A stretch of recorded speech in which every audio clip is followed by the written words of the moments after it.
February 2க்கும் Ramsar கன்வென்ஷனுக்கும் ஒரு relationship இருக்குது. February 2 declared as wetland டே. So முதல்ல வெட்லேண்ட்லாம் என்னென்னு பார்ப்போம். தண்ணியும் சேரும் சகதியுமாக இருந்தால் அதான் வெட்லேண்ட் சொல்லுவாங்க. இந்த வெட்லேண்டு பார்த்திங்கன்னா நிறையவே இந்தியாவில் இருக்குது. வெட்லேண்டை ப்ரொடெக்ட் பண்ணி போடப்பட்ட ஒரு கன்வென்ஷன் தான் வந்து ராம்சர் கன்வென்ஷன். ராம்சர்ன்றது வந்து ஒரு பிளேஸு. அந்த பிளேஸ் பார்த்திங்கன்னா ஈரானில் இருக்குது.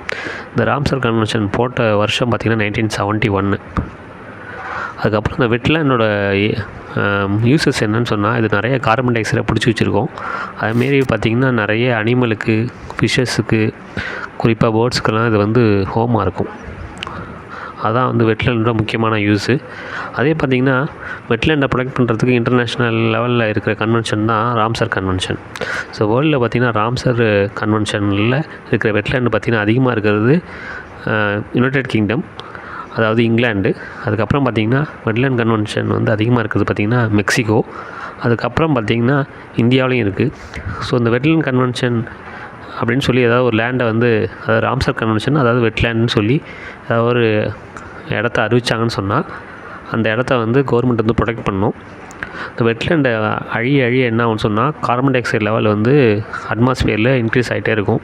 ஸோ வெட்லேண்ட் வந்து கார்பன் டை ஆக்சைடை பிடிச்சி வைக்கிற ஒரு இடம், அது reserve for carbon di oxide. அதனால் வெட்லேண்டை வந்து அழிக்கிறது வந்து கார்பன் டை ஆக்சைடை எமிட் பண்ணுறதுக்கு அதுவே ஒரு காரணமாக போயிடும்.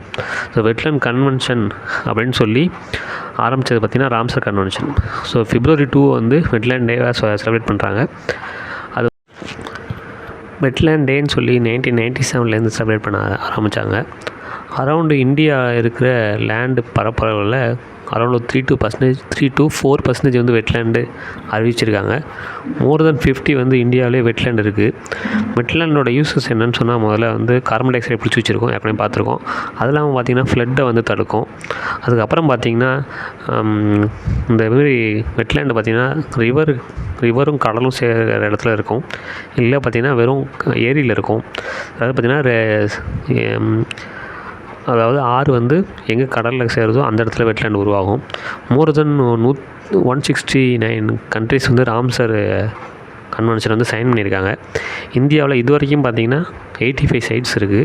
அது இன்க்ரீஸ் ஆகிட்டு தான் இருக்கும்.